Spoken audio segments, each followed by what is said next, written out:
Hello students, today I will teach you about the process of digestion. Digestion, it is the process of conversion of complex food material into simpler ones.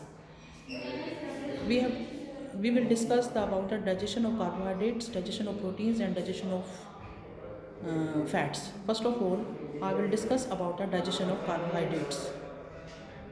There are two types of carbohydrates in the human blood which need to be digested in the alimentary canal. First is polysaccharide and second is disaccharide. Polysaccharide like starch, glycogen, etc. and disaccharide like maltose, that is the malt sugar, sucrose, that is the cane sugar, and lactose, that is the milk sugar. जो monosaccharides होते हैं like glucose and lactose, they need no digestion, they are directly absorb in the blood, so they need no digestion. तो first of all we will discuss about the digestion of starch. Starch we will discuss about in the buccal cavity. When we take food, first of all the food goes into the buccal cavity. In the buccal cavity there are three pairs of salivary glands which secrete the saliva, that contains a enzyme that is known as the salivary amylase, or it is known as the ptyalin. Saliva consists of 99.5% of water and some minerals like chloride and bicarbonate and carbonates and some salts of calcium, magnesium, etc. and mucin and some enzyme. जो enzyme होता है mainly saliva के अंदर, that is known as the ptyalin और it is known as salivary amylase. Starch के ऊपर ही इसका breakdown होता है.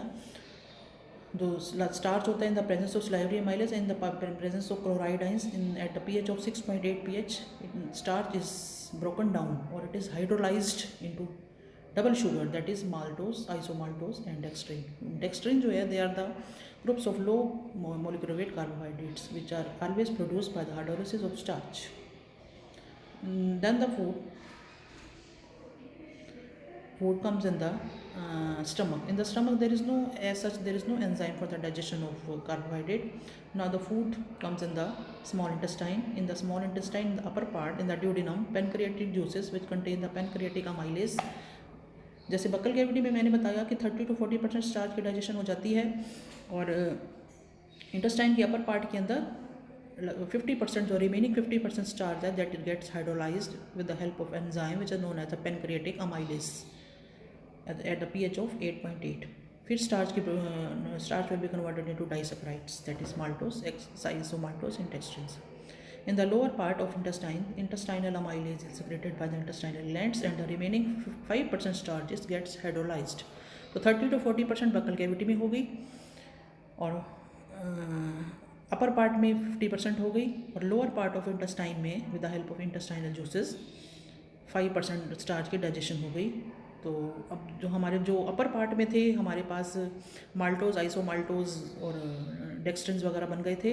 अब लोअर पार्ट में क्या होगा, maltose, it will be hydrolyzed into two sugars, isomaltose into glucose, and limit dextrins into glucose. Sucrose with the help of various enzymes, sucrase, it is hydrolyzed into glucose plus fructose, and lactose will be hydrolyzed into glucose plus galactose.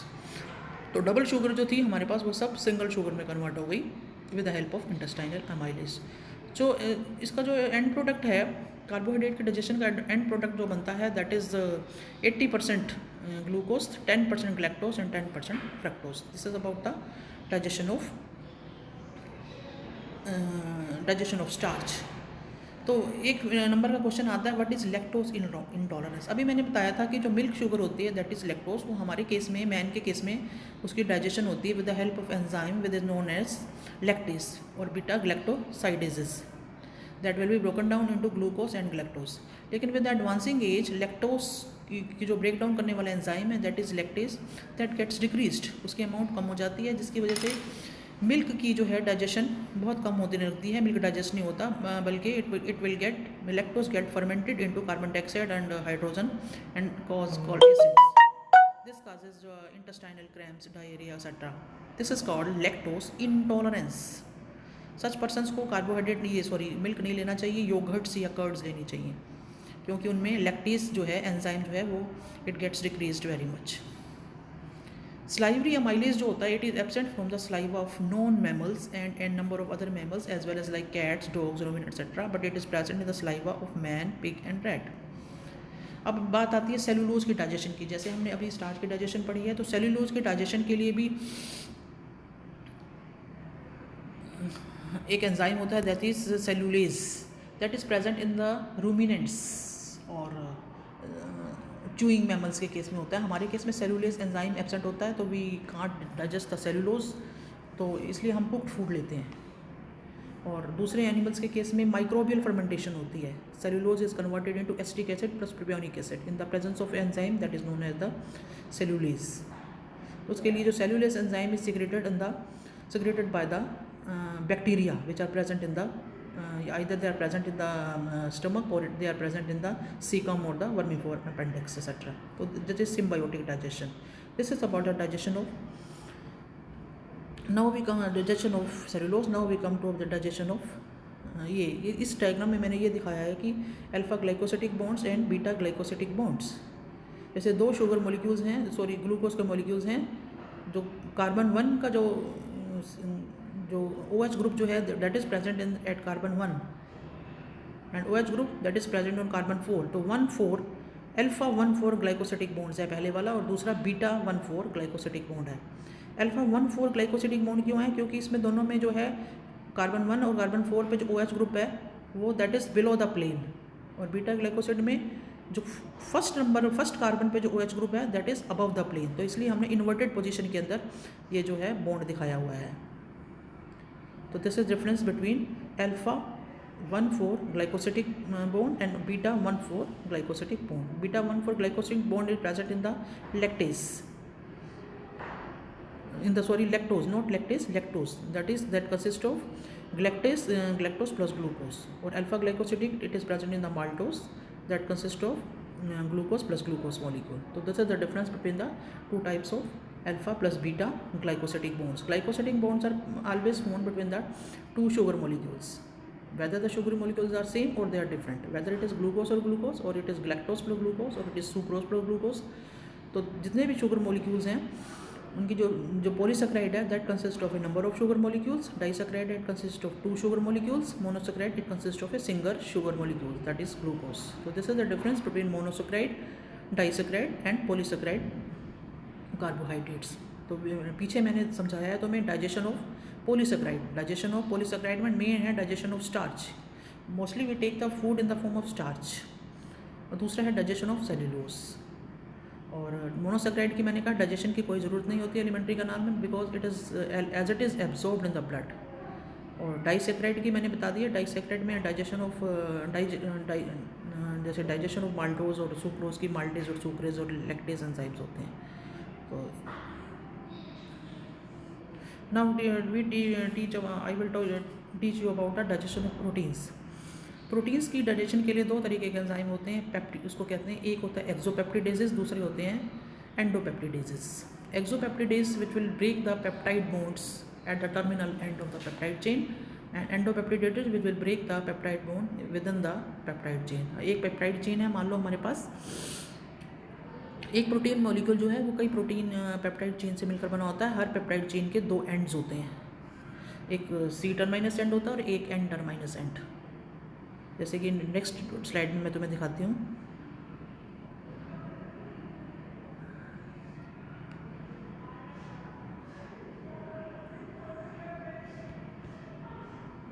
C terminus end and N terminus end of the peptide chain. C terminus end पे तो carboxylic group होता है और N terminus end पे amino group होता है उसका peptide chain का. तो जो पेप्टाइड चेन होती है उसको जो एक्सोपेप्टिडेजेस और एंडोपेप्टिडेजेस में डिफरेंस मैंने तुम्हें बता दिया. तो प्रोटीन के डाइजेशन में सबसे पहले हमारा फूड जो है, मान लो हमने कोई प्रोटीन खाई है तो उसमें बकल कैविटी में जाएगा. तो saliva has no proteolytic enzyme and it so no digestion of proteins in the buccal cavity takes place. Now the food goes in the stomach. In the stomach mechanical churning takes place. No enzyme is secreted for the as it is. पहले तो HCl उसको जो secrete होता है, gastric juice जो gastric gland secrete करती हैं, उसमें गैस्ट्रिक जूसेस में पेप्सिनोजन और प्रोरेनिन 2 हमारे पास वो एंजाइम्स होते हैं that are known as the proenzymes. तो पेप्सिनोजन पेप्सिन में कन्वर्ट होगा in the presence, autocatalytic action होगा, ये HCl के प्रेजेंस में होगा. This is the main function of HCl and pepsinogen get converted into pepsin. और prorennin जैसे जो है pepsin is a proteolytic enzyme and that will convert proteins into peptones and proteoses. और पीएच जो है 1.2 1.8 पीएच पे ही काम करते हैं जो पेप्सिन काम करता है। तो जो HCl का मेन फंक्शन यही है कि ये provide optimum pH for the function of pepsin. ऐसे ही प्रोरेनिन है। Prorennin is mainly present in case of infants and is first activated by HCl in acidic medium to rennin which is very strong milk protein coagulating factor. It hydrolyzes milk soluble protein casein to paracasein. Paracasein is precipitated spontaneously as calcium paracaseinate in the form of curd. तो इसको कहते हैं curdling of milk. होता क्या है, prorenin से rennin बन गया, रेनिन ने एक्शन किया कैसिन के ऊपर, कैसिन होती है मिल्क प्रोटीन, उससे पैराकैसिनेट बन गया। Paracasein that will milk protein is converted into paracasein that will combine with the calcium salts of milk and paracaseinate बन गया, दैट इज सॉलिड कर्ड बन गई। अब इसके ऊपर पेप्सिन का एक्शन बहुत अच्छा होता है, that will be converted into, तो protein will be converted to peptones and प्रोटियोसिस।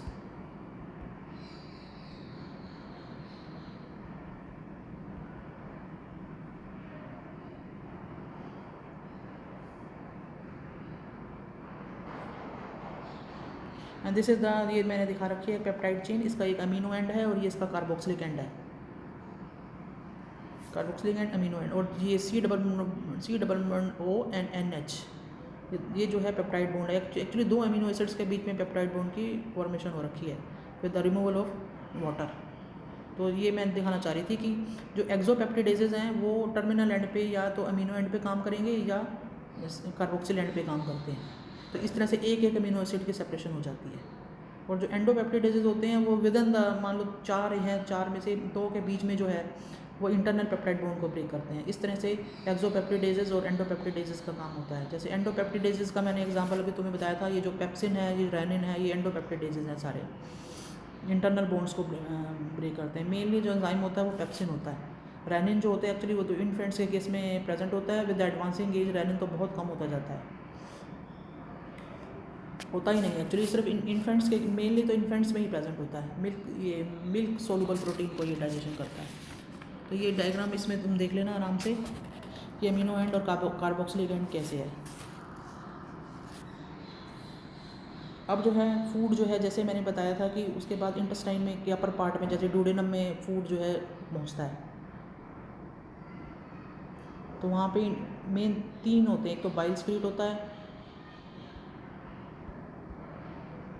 दूसरा पैनक्रिएटिक जूसेस क्रिएट होते हैं, और तीसरा बाइल पैनक्रिएटिक जूसेस, और तीसरे इंटेस्टाइनल जूसेस क्रिएट होते हैं लोअर पार्ट ऑफ इंटेस्टाइन में।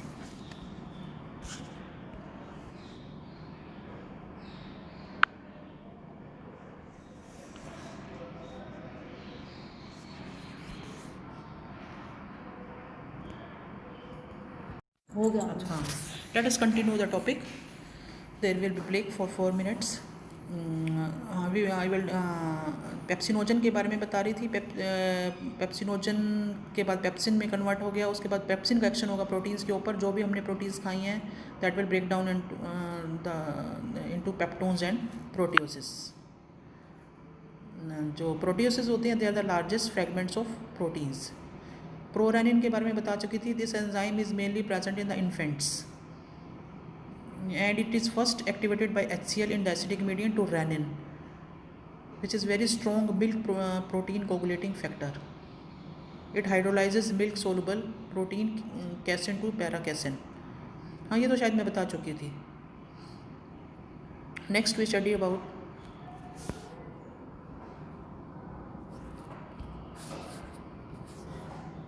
हाँ, ये तो हो चुका है, हाँ, this is the amino group and the carboxylic and, ये भी मैं बता चुकी हूँ प्रोटीन एंड की। हाँ, नेक्स्ट वी ये देखो, ये है। अब मैं इंटेस्टाइन में फूड पहुँच गया। उसके बाद इंटेस्टाइन के में तो बाइल स्क्रीट हुआ, liver, it has no chemical action on proteins. दूसरा पैनक्रिएटिक जूसेस क्रिएट किए पैनक्रियाज ने। पैनक्रिएटिक जूसेस के अंदर मेन जो एंजाइम था, एक तो ट्रिप्सिनोजन था, वो भी प्रो एंजाइम होता है, उसकी भी पहले एक्टिवेशन जरूरी होती है एंटीरोकाइनेस एंजाइम की प्रेजेंस में, तभी जो है ट्रिप्सिनोजन जो है ट्रिप्सिन में कन्वर्ट होता है।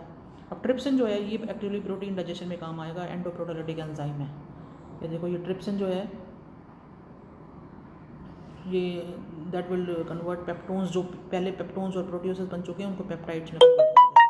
इसी तरीके से दूसरा जो पैनक्रियाटिक जूस के अंदर प्रो एंजाइम होता है दैट इज़ द काइमोट्रिप्सिनोजन, वो ट्रिप्सिन के प्रेजेंस में काइमोट्रिप्सिन में कन्वर्ट हो जाएगा। काइमोट्रिप्सिन जो है ये ट्रिप्सिन जो है प्रो कार्बोक्सी पेप्टिडेजेस को भी कार्बोक्सी पेप्टिडेजेस में कन्वर्ट करेगा।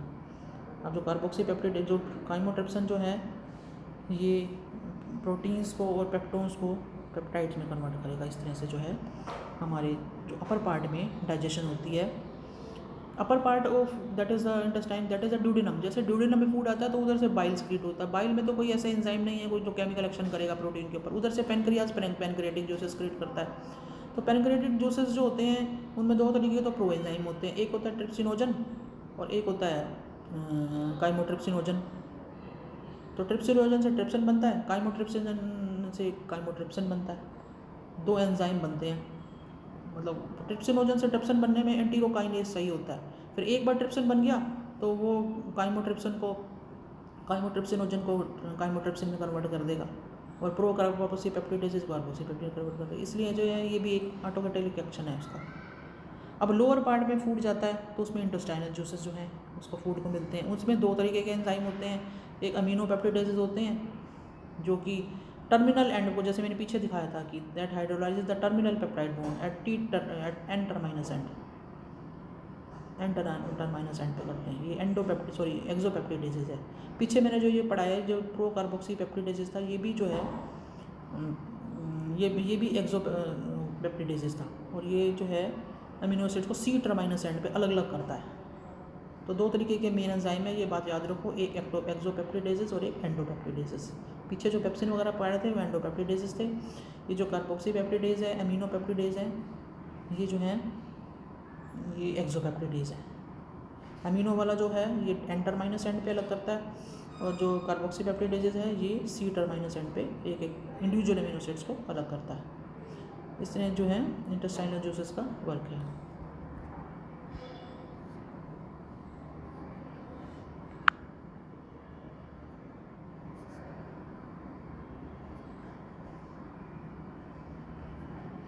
Next we studied about the digestion of this is about the digestion of fats. Digestion of fats में हमने जैसे न्यूट्रल फैट्स हम खाते हैं mostly that is known as the triglycerides. Triglycerides की डाइजेशन स्टार्ट होती है बक्कल कैविटी में। बक्कल कैविटी में सलाइवा जो है it has no digestion for the triglyceride. उसके बाद फूड गया स्टमक में। स्टमक में भी जो है ऐसे कोई एंजाइम नहीं होता फैट के डाइजेशन का। फिर स्मॉल इंटेस्टाइन में एक्शन ऑफ बाइल। बाइल जो है बाइल में बाइल साल्ट्स होते हैं और बाइल पिगमेंट्स होते हैं।